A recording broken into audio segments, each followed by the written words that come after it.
Greetings of the day. In this demo lecture, we are going to see a very interesting topic, that is Krebs cycle from the chapter Respiration in Plants. So let's start with it. So the topic is Krebs cycle. First of all, it is also known as citric acid cycle. This is also known as citric acid cycle. Why? See, when we are going to study this cycle in detail, we'll see that the first component that is formed is citric acid. That is why this cycle is called as citric acid cycle. It is also called as tricarboxylic acid cycle. Tricarboxylic acid cycle. Now why?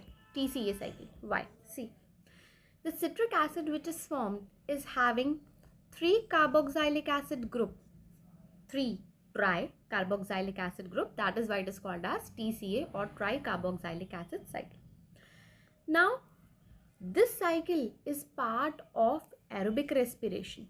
This cycle is part of aerobic respiration. The main of respiration is to yield energy. In aerobic respiration, we use oxygen to get lot of energy. That is around 38 ATP. So this is part of aerobic respiration. This entire process is going to take place in mitochondria. I hope everyone remember that mitochondria is a double membranous cell organ. Let's have a quick recap. This is mitochondria. This is outer membrane of mitochondria. The inner membrane is folded like this. This is the inner membrane. Inner membrane. In between outer and inner, this space is called as perimitochondrial space. This space is called as perimitochondrial space, or another name is called as intermitochondrial space. Okay. The next thing, this inner part is called as matrix. So where this Krebs cycle is going to take place? It is going to take place in matrix.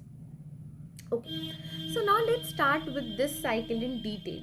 First of all, before we start, I'm going to share a very easy trick to remember this cycle. So what is the trick? You have to remember O citric acid is a silly, stupid, funny molecule. O citric acid is a silly, stupid, funny molecule. Now let's see what is the meaning of each and every word. See, the first word is O. The first word here is O. O stands for oxaloacetic acid. Now please see. First of all, we are going to learn this cycle and then I am going to explain this cycle. Okay. So the first O stands for oxaloacetic acid. The next was O citric acid. So the second word is citric acid. Is a. See, O citric acid is a. So I stands for isocitrate. A. That means start with A. Alpha ketoglutarate. Alpha stands with A. So alpha ketoglutarate. Is a silly, stupid. So the next is silly, stupid, 2S. So alpha glutarate, the next one will be succinyl coenzyme A, one more S. So another will be succinate, then is funny. So F stands for fumarate molecule, M stand for malate. So firstly, we have learned the basic component that we have to learn.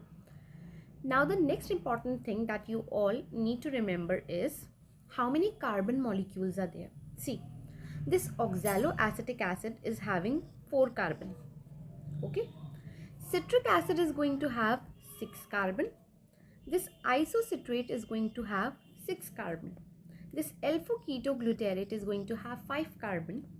Succinyl coenzyme A is going to have 4 carbon, and from succinyl coenzyme A till your oxaloacetic acid, all molecules are going to have 4 carbon. So this succinate will have 4 carbon, fumarate will have 4 carbon, malate will have 4 carbon. So what is the simple trick? You have to start with oxaloacetic acid.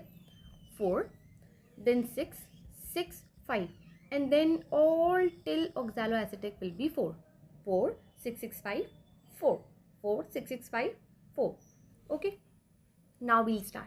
See, we have to start with oxaloacetic acid. So one component, acetyl coenzyme A. Now this how this acetyl coenzyme A is formed. See, we'll see here. See, this entire process of respiration starts with glucose, which is a 6-carbon molecule. This glucose undergoes glycolysis, which is a 10-step process. It is a detailed process, 10-step process glycolysis, which takes place in cytoplasm. This glycolysis yields 2 molecules of pyruvic acid, or you can say pyruvate. Okay, so we started with glucose, that is 6 carbon, and we made 2 molecules of pyruvic acid, which are of 3 carbon. Okay, now the next step, this pyruvic acid have to enter this Krebs cycle, but this pyruvic acid cannot enter in this cycle directly. So it have to undergo another small little cycle, not cycle, actually reaction. This reaction is called as Link's reaction.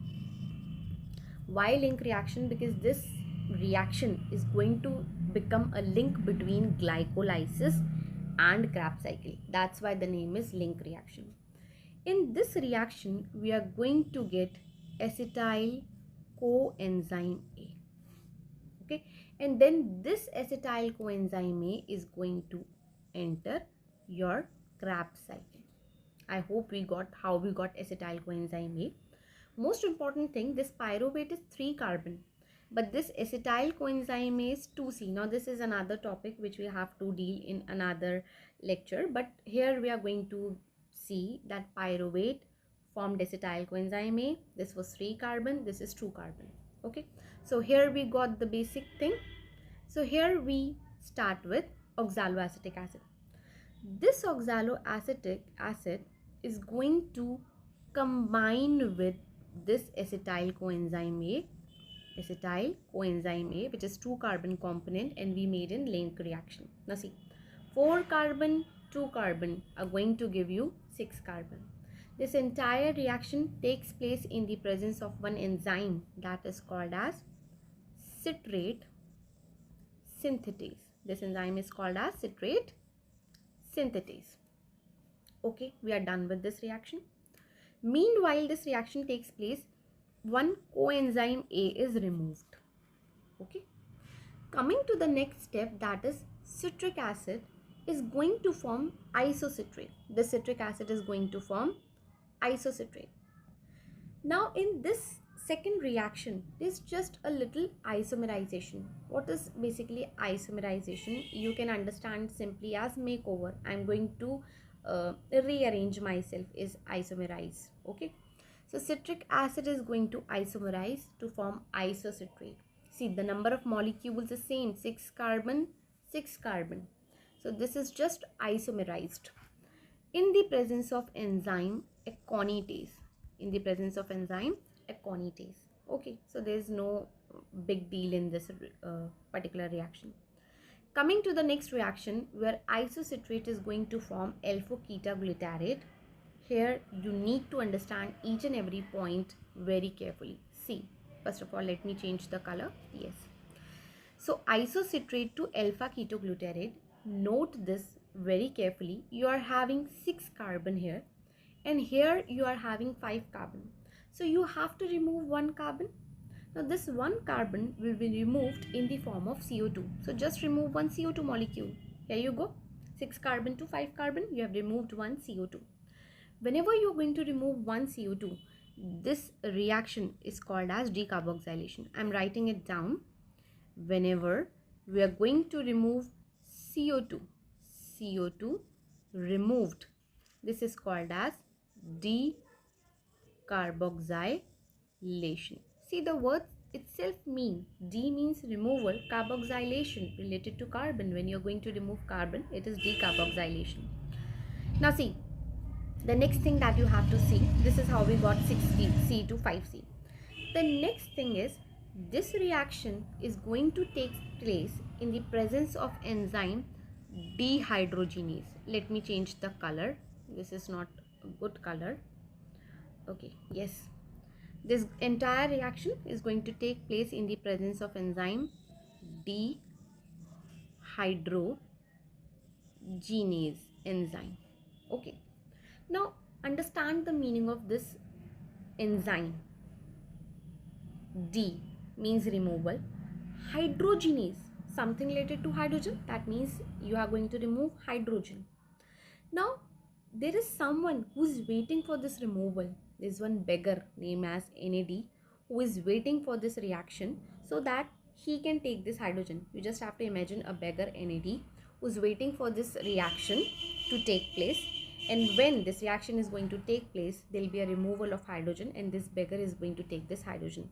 So this reaction yields, NAD is the beggar, NAD is the beggar, and this NAD is going to take this hydrogen and going to become NADH. I'm going to tell the full form of NAD and NADH, but till that time you just keep this thing in mind that NADH is going to yield ATP further.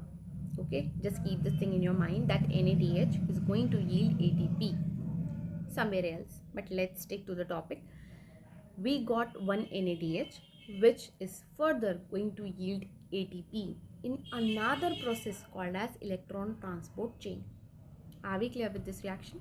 Moving to the next reaction, let me change the color. I'll take this color. Okay. Alpha ketoglutarate, this further is going to form succinyl coenzyme A. Again, important thing, note, this is 5 carbon and this is 4 carbon. Again, you have to remove one carbon. Simply remove one carbon. When you're going to remove one carbon, again this is decarboxylation. Okay.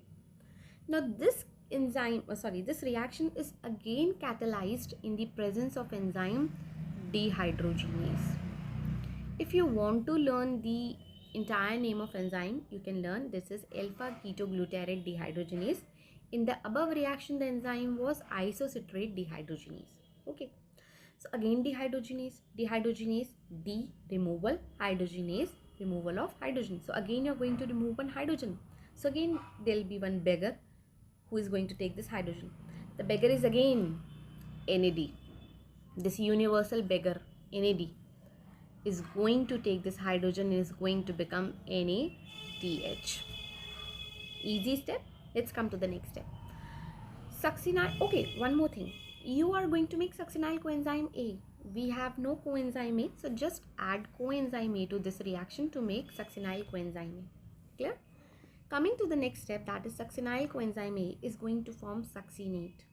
Okay, succinyl coenzyme A, succinate.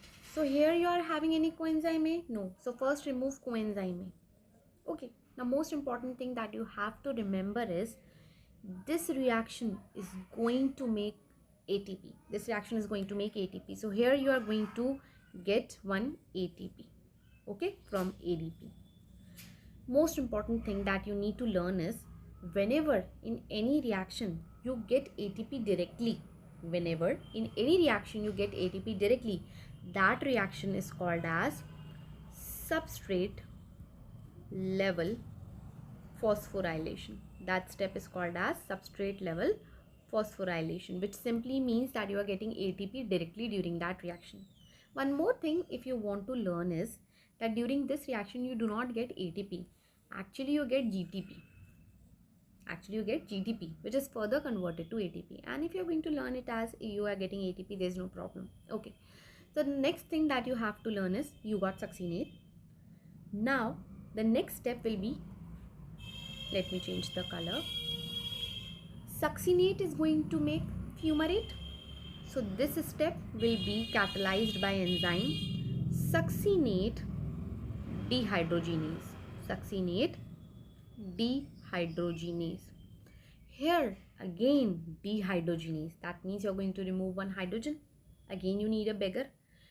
Here in this case the beggar will change. and only one time you are going to get this beggar, that is FAD. Here FAD is going to form FADH2. Now what is FAD and FADH2? I'll explain later. I'll tell the full form. Keep this thing in mind. The easy trick to learn is succinate, fumarate. During this reaction, you're going to make fumarate, F for fumarate, F for FADH2. F for fumarate, F for FADH2. FADH2 is another component that is going to yield ATP. Okay. The next reaction is fumarate to malate. This is simple reaction. You just have to learn that fumarate will make malate in the presence of enzyme fumarase. Nothing will be catalyzed. Nothing will be main important thing in this reaction. Come to the next point, that is malate to oxaloacetic acid. Finally, you're going to get oxaloacetic acid again. So malate is going to make oxaloacetic acid. This reaction will be catalyzed by another important enzyme, that is malate dehydrogenase. Again you got enzyme dehydrogenase. That means one hydrogen is going to come, and again you need a beggar to accept this hydrogen. Again you get universal beggar, that is NAD, who is going to become NADH. With this the cycle completes. It's a very easy cycle. Now let's finalize this cycle and see what we got. That means we are going to see the yield of this reaction. Krebs cycle yield. See, let's start with CO2 molecule. During this entire reaction, let me take another color. Yes, we got CO2 here and we got CO2 here. That means we got CO2 two times. So we got 2 molecules of CO2. Okay. Next we got NADH. So how many times? 1 NADH here, 1 NADH here, and 1 NADH here. That means we got 3 NADH molecule. So next thing we got is 3 NADH molecule. Next thing, see, we got 1 ATP. So here we write 1 ATP molecule. And yes, we got 1 FADH2 also. So here you got 1 FADH2. So 1 FADH2. Now the most important thing that you need to remember is you started with glucose. Glucose was converted to form pyruvate, and 2 molecules of pyruvate was formed. So 1 glucose molecule, 2 pyruvate. Those 2 pyruvate molecule individually will enter in Krebs cycle. That means 1 pyruvate will be first converted to acetyl coenzyme A, and then that is going to enter the Krebs cycle. Then the next time another pyruvate molecule will be first converted to acetyl coenzyme A, and then it is going to enter the cycle. So ultimately this cycle was for 1 pyruvate molecule, but actually you are having 2 pyruvate molecules. So entire thing that you're going to have is into 2 multiplied by 2. So actually at the end, for 1 glucose molecule, we'll see you're going to get 4 CO2. Again into 2, you're going to get 6 NADH. Again into 2, you're going to get 2 ATP. Again into 2, you're going to get 2 FADH2. So this entire is for 1 glucose molecule. Okay, and this was for 1 pyruvate, but you are having 2 pyruvate. So ultimately for 1 glucose, you will have 2 pyruvate, and those 2 pyruvate molecule will run individually in this cycle, and finally you are going to get this yield. Now what will happen? This CO2 will be released. We don't need it, so we are going to release it. This ATP is directly energy source. These NADH and FADH2 are further going to enter in another important cycle, or you can say another important process, that is I should not say cycle, it is important process, that is electron transport chain. This is important, and ultimately undergoing this ETS we are going to get ATP. So our ultimate aim is to get ATP only, and finally out of 1 glucose molecule you're going to get 38 ATP. Okay, after finishing your ETS you're going to get 38 ATP. And last full forms, let's see. The first one is ATP, adenosine triphosphate. This is known as energy currency of our body. The second one is NADH, that is nicotinamide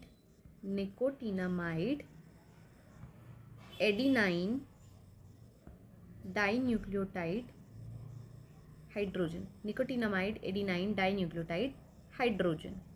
If it is NAD, then remove this hydrogen. And lastly, FADH2, that is flavin adenine dinucleotide hydrogen. Again, for FAD, remove this hydrogen. So the full form will be ATP adenosine triphosphate, NADH nicotinamide adenine dinucleotide hydrogen. For FADH2, this is flavin adenine dinucleotide hydrogen. So with this, we complete Krebs cycle.